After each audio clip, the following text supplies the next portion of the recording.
Please remember to subscribe, click like, and click the bell icon for all notifications on this channel.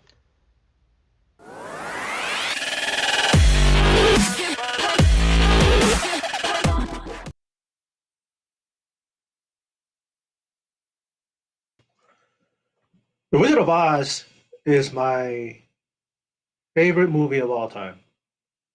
No shame in it. I'll admit it to anybody who asks me. This is a movie that I remember as a child. Every every Easter they would play it, and me and my cousins and would just gather around the TV and watch it. And it was one of those things where it was like that's the only time that we were able to get to see it. I mean, it was on. I don't even know if it was even on VCR yet. You know what I mean? It's like it was one of those things where they played it every Easter, like I said. I mean, it could have been that my mom and dad or even my aunts and uncles didn't have a copy of it, but I remember growing up how much of an event that was. You know, but with all of the just the cinematography, the sets, the colors, especially when it went from black and white to color, the Munchkins, the songs, Judy Garland, amazing performance as Dorothy, and then you had Tin Man, you know, Cowardly Lion, and the Scarecrow. And I remember with my friends, always saying who our favorite was. You know what I mean? And we would be kind of like defending our choice. Like because to me, the Cowardly Lion was absolutely my favorite. Who can remember when he sang the song "If I Was King of the Forest"? And just how hilariously over the top it was, and just how. But then, guys, he was a big, just a big lion. You know what I mean? A very fierce, ferocious, and all that. But then he got scared when he started crying when Dorothy bopped him on the nose. Because he was kind of getting a little bit too close to Toto, right? He was looking like he was going to hurt Toto, and she was just like batting him, and then it's like because at first he came out. Remember, he came out so like just full of himself as a ferocious and tough, and then it took that moment to kind of bring him down back down to earth, and ends up being one of Dorothy's. One of her defenders, the one who looked after her, especially after when the witch and everything happened. But I'm doing this video because I saw this. I came upon this video called "Horrors from Behind the Scenes of Filming The Wizard of Oz." It's a relatively new video from people at The Story Behind. That's the name of the YouTube channel, and I want to thank you for making this video. I haven't seen yet. I'm going to watch for the first time on this in this video. So thank you, The Story Behind. And I've seen a bunch of compilation videos like this, and who knows, there could be something new that I don't know about. But I found out something new when I watched the Sanford and Son one, and there were a couple, maybe two or three that I never heard of before, and I'm a big fan of Sanford and Son. So there's always something new that comes out that's not known. So I'm gonna watch this and just to see what it's all about. And those of you who have stopped by and looking at watching this video, thank you very much. And let's take a look at this video and let's do it together and let's see if there's something new that we can find out in this video.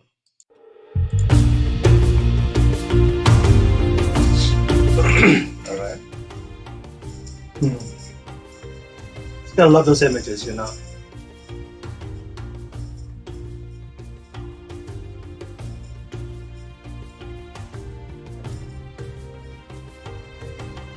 Heavy drinking, sexual harassment, drugs, and on-set catastrophes. Yeah, I've heard of those. This is how a family movie, The Wizard of Oz, was filmed. It was made in 1939 during the dark days of the old Hollywood studio system.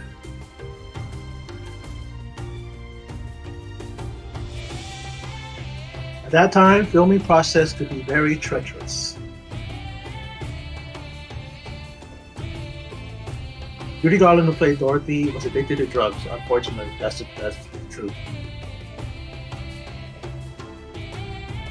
She was prescribed amphetamines to keep her weight down. Yes.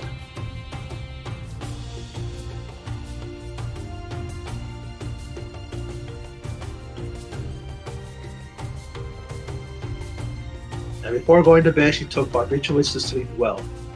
Actually, I remember hearing that it was because she was a child, even before this, way before this. She died of a drug overdose in 1969. She was young, I think 49. It is believed that she was molested by both the Munchkin actors and studio executives. I know for sure about the studio executives. I'm not sure about the Munchkin actors. They may have pinched her or stuff like that, but okay, there they are.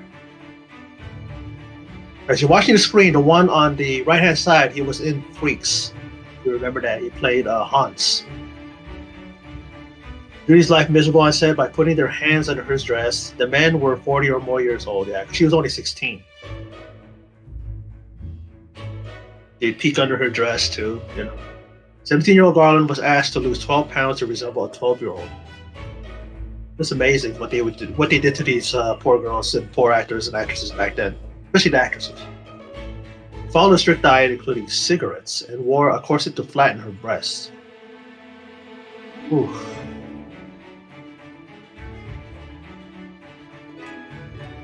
Filming one scene, Garland couldn't stop giggling. After ruining several takes, she was slapped by the director Victor Fleming.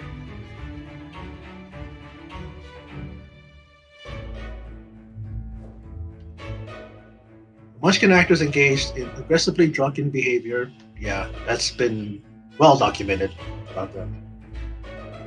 One policeman referred to them as pimps, hookers, and gamblers. Okay, wow.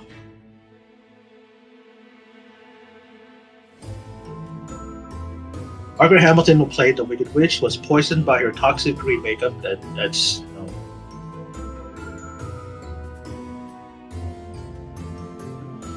She swallowed some and then couldn't eat for days. That's definitely different. Something I've not heard of. I just heard that she was burned when she went that she did. No, okay. Also, her skin was dyed green for several weeks due to copper in the makeup. I heard something like that with Buddy Ebsen, who originally played Tin Man, but he had to stop out because he was allergic to the paste.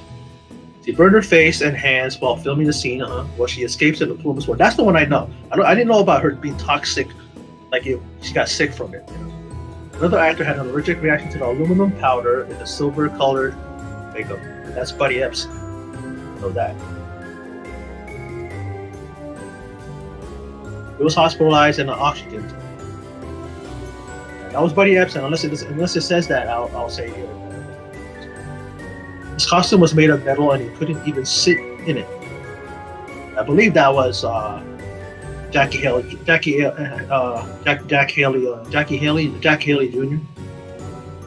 Metal. Okay. Howard the Lion's costumes consisted of real lion pelts that smelled unpleasantly. I remember hearing this. It was pretty heavy. It was pretty heavy too. The actor who wore this costume was allowed to eat while in his makeup. That sucks.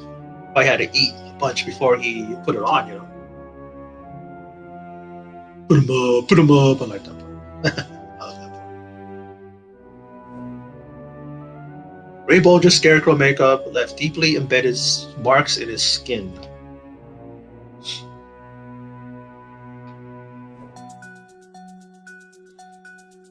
The marks didn't disappear for more than a year. One of the actors accidentally stepped on Toto and broke her paw. Oh, poor little girl.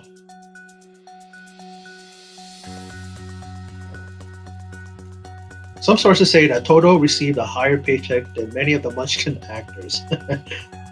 Must have been a contracted player in Hollywood, maybe in other movies as a dog. The intense lighting setup caused temperatures to the studio to soar above 100 degrees. Wow.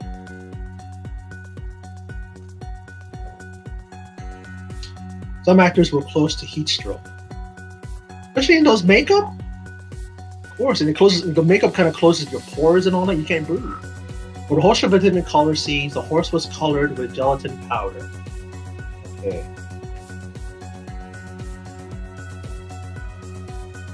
Scenes had to be shot quickly before the horse started to lick it off. Oh boy.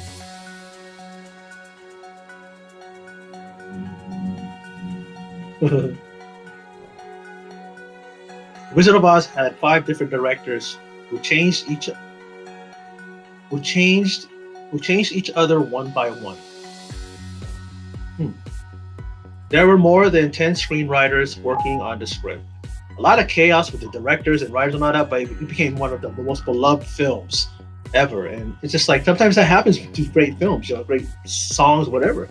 Judy Garland only earned about 500 a week per week playing the leading part. While Ray Bolger, Scarecrow, and Jack Haley, Tin Man earned about 3,000 per week. They were established stage and stars and stuff like that. That's the reason why, I believe. And they treated her bad from what I hear in the story. Okay, that's it. Very good video. I really enjoyed that. Yeah, a lot of the stuff in this video, a lot of it I knew, but some of it I didn't know. You know, it didn't say who the actor was that had, like I said during the video, is that it was Buddy Epson. Everybody knows him from the Beverly Hillbillies and from Barnaby Jones. And he was originally cast as Scarecrow, not Scarecrow, as Tin Man, but he was allergic to the makeup. So it was lead based, and so he got really sick. And then he ended up dropping out. And when they brought in Jack Haley, they went from what they had to like a paste that they could just put on, and it wasn't as toxic, and the one with Toto, I didn't know, like Toto made more than the Munchkins. It's like must have been a contract player, like I said. Maybe they were using Toto in other, using her in other films and stuff like that. I mean, I guess she was right up there with Rin Tin Tin and Lassie and all that, Benji and all that, you know what I mean? So that's weird, but it's like Toto was like really in a lot of the scenes, so maybe that's why. The Munchkins were only in that sequence when Dorothy, her house landed in Oz, and it turns to color, and then you see the Munchkins come out, and the song Come Out," sung by Glinda the Good Witch. And that's the only time you saw them, and there's just a bunch of them. So they probably just got a base salary and just spread it out. They probably got like $5,000, and then they just spread it out amongst all of them. How many were there? About 30, 40 of them? No. But I enjoyed the video. I didn't know I was going to do some reading. I thought there was going to be some narration, but that video was cool. It was really nice. Good job to the story behind. I will definitely subscribe to you guys. And if there's some other videos of yours that I am intrigued by and want to talk about, and it's this kind of subject that I like, or kind of movie that I like, or kind of character or whatever, I'll do it. And I will always give you guys credit. Thank you so much for this video again. So for those of you who stopped by and checked out this video, I appreciate it. And in closing, as always, take care.